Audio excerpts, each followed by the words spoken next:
Alathur government girls higher secondary സ്കൂളിൽ വിജയോത്സവം സംഘടിപ്പിച്ചു. SSLC +2 വിജയികൾക്ക് അനുമോദനം നൽകാനാണ് വിജയോത്സവം നടത്തിയത്. വിജയോത്സവത്തിന്റെ ഭാഗമായി വിജയികളെ ആദരിക്കുകയും ചെയ്തു. TM ശശി MLA ഉദ്ഘാടനം ചെയ്തു. നിങ്ങളുടെ വിജയത്തിൽ നാടൊന്നാകെ ആവേശത്തിലാണ് എന്നതാണ്. ഞാൻ ഈ പരിപാടി ഉദ്ഘാടനത്തിന്റെ ഭാഗമായിട്ട് വന്നു. ഈ പരിപാടിയിൽ പ്രസേനായിട്ടും പങ്കെടുക്കുന്നുണ്ട്. ഇനിയും MLA അവാർഡ് നിലയിൽ നമ്മൾ കഴിഞ്ഞ 10 കൊല്ലമായി മണ്ഡലത്തിൽ നടത്തിക്കൊണ്ടിരിക്കുമ്പോൾ വീണ്ടും അത് ഈ വർഷം നടക്കുന്നുണ്ട്. MLA അവാർഡ് നിങ്ങൾക്കൊക്കെ വാർഡടിസ്ഥാനത്തിലോ വായനശാലകളോ ക്ലബ്ബുകളെല്ലാം നിലവിൽ വിവിധങ്ങളായ അനുമോദനങ്ങൾ നിങ്ങൾക്ക് കിട്ടിയിട്ടുണ്ടാവും. കുറെ ആളുകളും ചിന്തിക്കുന്നുണ്ടാവും,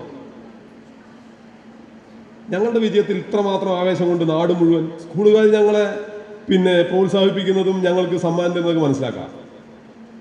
നാട്ടിലിപ്പോ അനുമോദനം കൊണ്ട് നിൽക്കാൻ പറ്റില്ല എന്ന ചിന്തയിലേക്ക് ഉണ്ടാവും. ചില ആളുകൾ ഇത് ഇത്രമാത്രം വലിയ കാര്യമാണോ ചിന്തിക്കുന്നുണ്ടാവും. പണ്ടൊക്കെ എന്ന് പറഞ്ഞാൽ ഇപ്പോഴൊക്കെ ഒരു 10-25 കൊല്ലം മുമ്പ് എന്നൊക്കെ പറഞ്ഞ് ഇങ്ങനെയല്ല കേട്ടോ. ജയിച്ച ആളുകൾക്ക് അനുമോദനം കൊടുക്കാൻ പറ്റില്ല. എന്താ കാരണം? ഇപ്പോഴത്തെ സ്ഥിതിയല്ല. ഇപ്പൊ 99.45 98.72 എന്ന നിലയിലാണ്. പണ്ട് SSLC ജയിച്ച ആളുകളെ കാണാന്ന് പറഞ്ഞാൽ അത് ബഹുരസമാണ്. ഇപ്പൊ ഈ ജിമ്മൊക്കെ പോയിട്ട് ഒരു 6 മാസം കഴിഞ്ഞ് ജിമ്മ് കഴിഞ്ഞ് വരുന്ന ആളുകളില്ലേ, മസിലൊക്കെ പിടിച്ച് തന്ന പോലെയാണ്. 100 ആൾ എഴുതിയാൽ 10 ആള് 12 ആള് 13 ആളാ ജയിക്കുക. ജയിച്ച ആള് വീട്ടിന്റെ മുമ്പിൽ കൂടെ പോണൊരു പോക്കുണ്ട്. 210 മാർക്കാണ്. ആ ജയിച്ച ആളെ കണ്ട ബാക്കി എല്ലാവരും ഓടി രക്ഷപ്പെടും. എന്താ കാരണം വെച്ചാൽ അവരുടെ ഒരു ഭാവവും രീതി അതാണ്. അത്രയാളെ ജയിക്കൂ.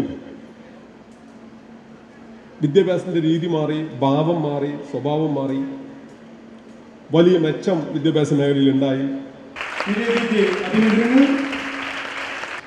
കമ്പ്യൂട്ടർ സയൻസ് ടോപ്പർ ഭാവിയിൽ IAS സ്വപ്നം കണ്ടുകൊണ്ട് ഒരു SPC കാഡറ്റ് കൂടെ നമ്മുടെ സ്കൂളിലുണ്ട്. അഭിനന്ദനങ്ങൾ. ദീപടി ക്ഷണിച്ചോളൂ. PTA president Naushad K Pathanapuram അധ്യക്ഷനായി. മുൻ MLA KD പ്രസേനൻ മുഖ്യപ്രഭാഷണം നടത്തി. Block panchayat president T Kannan, ഗ്രാമപഞ്ചായത്ത് പ്രസിഡന്റ് ഹരിത സുഭാഷ് എന്നിവർ വിശിഷ്ടാതിഥികളായി പങ്കെടുത്തു. Staff secretary M Deepa report അവതരിപ്പിച്ചു.